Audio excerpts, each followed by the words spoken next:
This channel does not promote any violent, harmful, or illegal activities. All content provided by this channel is meant for an educational purpose only. Brought to you by V-Guard, co-powered by Sensodyne O Bhimal, বলো কথা Keshari. Associate sponsor Ultratech Cement। দুই বাংলায় ছড়াচ্ছে নয়া জঙ্গি জাল ষড়যন্ত্র। জালের এই যে জাল তৈরি করা হয়েছে তার কেন্দ্রে কিন্তু রয়েছে এই রাজ্য বাংলা। শাহাদাত এক অশনি সংকেত। এই বাংলায় ঘাঁটি জঙ্গি কিংপিনের ভাবতে পারছেন কর্পোরেট কায়দায় ভালো কাজের নাম পড়ুয়া এবং শিক্ষকদের জালে জড়ানোই এই মডিউলের টার্গেট। অবশ্যই আমরা এই নিয়ে আমাদের প্রতিনিধির সঙ্গে কথা বলবো। সিজার মন্ডল রয়েছে। সিজার, এর আগে আমাদের রাজ্যে আমরা বারংবার, বিশেষ করে তুমি এই বিষয়গুলোর আপডেট দিতে গিয়ে বলেছিলে যে জঙ্গিদের কার্যত একটা সেফ শেল্টারে পরিণত হচ্ছে এই রাজ্য, কিন্তু এই যে শাহাদাত, এদের কি পদ্ধতি আলাদা? কিভাবে নিজেদের জালটা ছড়িয়েছে সিজার? দেখো, দুটো সবথেকে বড় ফারাক কিন্তু চোখে পড়ছে। আমরা এ রাজ্যে যে বিভিন্ন সময়ে যে জঙ্গিরা এটাকে রুট হিসেবে ব্যবহার করেছে, কখনো আশ্রয়স্থল হিসেবে ব্যবহার করেছে, সেটা প্রমাণিত। এর আগেই 2014 সালে খাগড়াগড় বিস্ফোরণের পরে জেএমবির যে আশ্রয়স্থল উঠেছিল এই রাজ্য, সেটা প্রমাণিত। তারপরেও একাধিক জঙ্গি সংগঠন তারা এই বাংলাকে ব্যবহার করেছে। কিন্তু সমস্ত কিছুর থেকে এই শাহাদাত সংগঠনের অনেকটাই ফারাক এই কারণে যে শাহাদাত নামে সংগঠনটি এখানে তৈরি এবং এখান থেকে নিয়ন্ত্রিত হচ্ছে দুই বাংলায়। দুই বাংলা বললেও ভুল হবে। একদিকে বাংলাদেশ, এই রাজ্য এবং ভারতের বিভিন্ন প্রান্তে তাদের সদস্যরা যারা ছড়িয়ে রয়েছে, পুরোটাই নিয়ন্ত্রিত হচ্ছে এই রাজ্য থেকে। ইতিমধ্যেই বাংলাদেশে 5 জনকে গ্রেপ্তার করা হয়েছে। এ রাজ্য থেকে একজন কলেজ পড়ুয়াকে গ্রেপ্তার করা হয়েছে এবং তাদের জেরা থেকে এটা খুব স্পষ্ট যে এবার জেএমবির মতো সংগঠনের যাদের মূল ফোকাস এরিয়া ছিল বাংলাদেশ, সেটা কিন্তু শাহাদাতের নয়। শাহাদাতের ফোকাস এরিয়া কিন্তু একই সঙ্গে বাংলাদেশ, এই রাজ্য এবং এই দেশেও সংগঠন বিস্তার করা এবং খলিফাতে ইসলামিয়া তৈরি করা। অর্থাৎ সেই জায়গা থেকে তাদের প্রাইম টার্গেট কিন্তু পড়ুয়ারা, শিক্ষকরা, শিক্ষিত যুবক তরুণ তরুণীরা তাদের টার্গেট। এর আগেও আমরা দেখেছি পড়ুয়াদের টার্গেট করা হয়েছে, কিন্তু এইবারে যে পদ্ধতিতে তারা টার্গেট করছে এবং যেভাবে ডিজিটাল ডিভাইস ব্যবহার করা হচ্ছে এবং সোশ্যাল মিডিয়াকে ব্যবহার করা হচ্ছে এবং কাট আউট থিওরি ব্যবহার করা হচ্ছে, সেটা কিন্তু গোয়েন্দাদের কাছে একটা অশনি সংকেতের মতোই লাগছে। এবং সেই জায়গায় দাঁড়িয়ে এই হাবিবুল্লাহ কার নির্দেশে চলতো, হাবিবুল্লাহর সঙ্গে আর কারা রয়েছে, হাবিবুল্লাহ এখানে কোনো ধরনের প্রশিক্ষণ পেয়েছে কিনা, সেই বিষয়গুলো স্পষ্ট করার চেষ্টা করা হচ্ছে। একটি নাম উঠে আসছে সালাউদ্দিন। গোয়েন্দাদের একটা বড় অংশের ধারণা হচ্ছে সালাউদ্দিন জেএমবির সেই পুরনো নেতা, বড় ভাই। যদিও হাবিবুল্লাহ দাবি করছে সেই সালাউদ্দিন সেই নাকি গোটা সংগঠন তৈরি করেছে। এবং বাংলাদেশের গোয়েন্দারা ইতিমধ্যেই জেনেছেন এই সংগঠনের সদস্য সংখ্যা 100 থেকে 120 জন। তাহলে এই বিপুল পরিমাণ সদস্য সংখ্যা তৈরি করা হাবিবুল্লাহর পক্ষে কতটা সম্ভব, সেটা নিয়েও কিন্তু সংশয় রয়েছে। এবং সেখানেই কোথাও মনে করা হচ্ছে জেরার বুকে হাবিবুল্লাহ পুলিশকে বিভ্রান্ত করার চেষ্টা করছে এবং মূল নেতৃত্বকে আড়াল করবার চেষ্টা করছে। বেশ নজর থাকবে সিজার, তোমায় অনেক ধন্যবাদ। আরো কিছু তথ্য আমরা দর্শকদের দিয়ে রাখতে চাইবো। এই বাংলায় নতুন জঙ্গি মডেল যে শাহাদাত সম্পর্কে সিজার এতক্ষণ ধরে ইনফরমেশন দিচ্ছিল, সেই দুদিন আগে কিন্তু কাকসা থেকে গ্রেফতার করা হয়েছে মোহাম্মদ হাবিবুল্লাহকে। আর তার জঙ্গি যোগ শুনে হতবাক পরিবার, প্রতিবেশীরা। আগে জানতে পারলে পুলিশের হাতে তুলে দিতাম।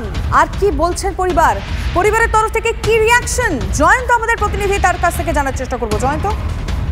লিমা, দেখো, আজকে আমরা তার পরিবারের সঙ্গে কথা বলতে গিয়েছিলাম। তার বাবার সঙ্গে প্রথমে কথা বললাম। বাবা যেটা দেখালেন বাড়িতে, যে হাবিবুল্লাহ নিজের বাড়িতে যে ধর্মীয় বই সেগুলো পড়াশোনা করতো এবং তার সঙ্গে কম্পিউটার সায়েন্সের মানকড় কলেজের 2nd সেমের ছাত্র, সেই পড়াশোনা করতো এবং 5 ওয়াক্ত নামাজ পড়তো এবং বাইরে খুব একটা মিশতো না। এবং কম্পিউটার এবং মোবাইল এর মাধ্যমেই হয়তো এই সংগঠনের সঙ্গে যোগাযোগ, এটা মনে করছে বাবা। যদিও এই ঘটনা যদি আগে জানতো তাহলে তার ব্যবস্থা নেওয়া যেত বলে উনি মন্তব্য করেছেন। তবে তিনি বিশ্বাস করতে পারছেন না তার ছেলে এই ধরনের কোনো জঙ্গি সংগঠনের সঙ্গে যুক্ত।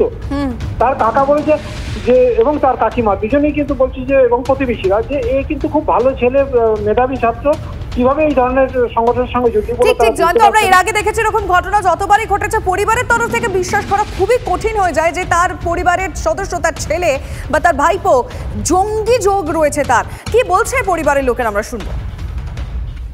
না না, কেউ আসা যাওয়া করতো না। ওদের যা সম্পর্ক হয়েছে মোবাইল দিয়ে হয়েছে। কোনোদিন বুঝতে পারিনি। বুঝতে পারলে তো আমি ওকে আগে পুলিশকে সারেন্ডার করে দিতাম। স্যার, আমার ছেলে এই কাজ করছে। কারোর সঙ্গে বেইমানি আজ পর্যন্ত করে নেই, কারোর সঙ্গে ধোকাবাজি করে নেই। আমি রোজ খেটে কি রোজগার করি, ছেলে মেয়েদের খাওয়াই, মানুষ করেছি। আর যতদূর পেরেছি পড়াশোনা করেছি, ঠিক আছে। ছেলে তো সব স্বীকার করে নিয়ে যায়, মানুষ ভুল করে, আমার ছেলে বয়স কম ভুল করে দিয়েছে, কোনো আবেগের বেশে ভুল করেছে। সেটা আমরা হঠাৎ শুনলাম যে আকাশ থেকে পড়লে যে অবস্থা হয় সেই অবস্থা আমাদেরও হয়ে গিয়েছে। কেমন ছেলে ছিল? ছেলেটা খুবই ভালো ছেলে ছিল, ব্রিলিয়েন্ট। জঙ্গির সঙ্গে যুক্ত থাকবে এই বাড়িটা অবস্থা আরও ভালো হতো। বাবা কি করে? বাবাই ছাগল চাষ করে। এই ছেলেটাও তার সঙ্গে যুক্ত হতে পারে না। প্রশাসন দীর্ঘদিন ধরে লক্ষ্য যদি রেখেছিল, আজকে এসেছে বাড়িতে, তো প্রশাসন দীর্ঘদিন ঘুমাচ্ছিল। আজকে দায়ীকে প্রশাসন না ছেলেটা।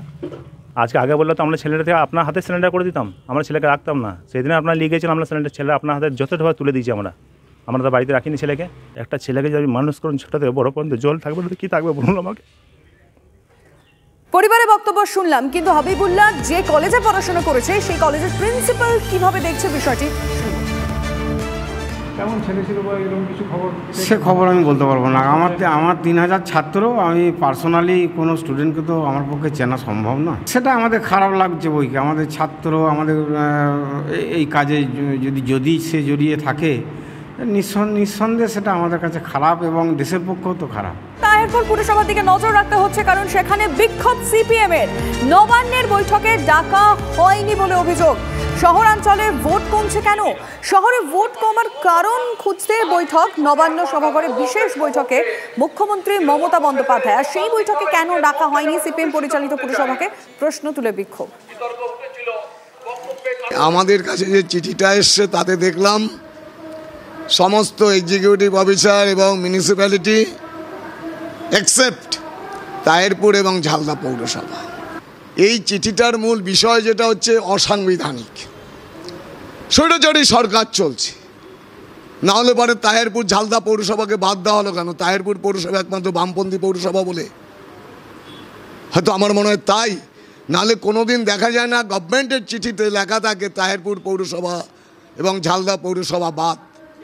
সরকারি বিজ্ঞপ্তি জারি করে পশ্চিমবাংলার তৃণমূল কংগ্রেসের যে সরকারটা চলছে সেই সরকারটা বলছেন যে তাহেরপুর এবং ঝালদা মিউনিসিপ্যালিটি এই দুটো পৌরসভাকে তাদের এক্সিকিউটিভ অফিসার এবং চেয়ারম্যানকে এইভাবে লিখেছে যে accept Taherpur notified area authority এবং ঝালদা মিউনিসিপ্যালিটি, এদেরকে হচ্ছে তারা কোনোভাবে মিটিংয়ে ডাকছেন না। যে তিনি রাজ্যের মুখ্যমন্ত্রী, তিনি তাহেরপুরের মুখ্যমন্ত্রী, সব জায়গার মুখ্যমন্ত্রী, সেইখানে দাঁড়িয়ে আমরা কেন পশ্চিমবঙ্গ সরকারের যে উন্নয়নমূলক পরিষেবা সেটা তাহেরপুরে মানুষ কেন পাবেন না? ঝালদা তাহেরপুরকে কেন নবান্নের এই বৈঠকে ডাকা হলো না, এই বিষয়ে পুরমন্ত্রী কি বলছেন শুনুন। এটা আমাদের নিজেদের কোনো টেকনিক্যাল মিটিং আছে, যে যে পৌরসভার দরকার হয়েছে সেগুলোকে ডাকা হয়েছে, যেগুলো পৌরসভার দরকার হয়নি সেগুলোকে ডাকা হয়নি। আননেসারি কেন চেয়ারম্যানগুলোকে ডেকে নিয়ে এসে কলকাতা পর্যন্ত টেনে নিয়ে আসবো, সেগুলোকে করা হয়নি। যাদের দরকার হয়েছে তাদের ডেকেছে। আর এটা আমাদের এতে না, নবান্নয় মিটিংটা। যাদের যাদের সমস্যা হয় সেই ব্যাপারে মুখ্যমন্ত্রী ইন্টারফেয়ার করবেন। যেখানে সমস্যা নেই সেখানে আমি জোর করে ডাকবো কেন?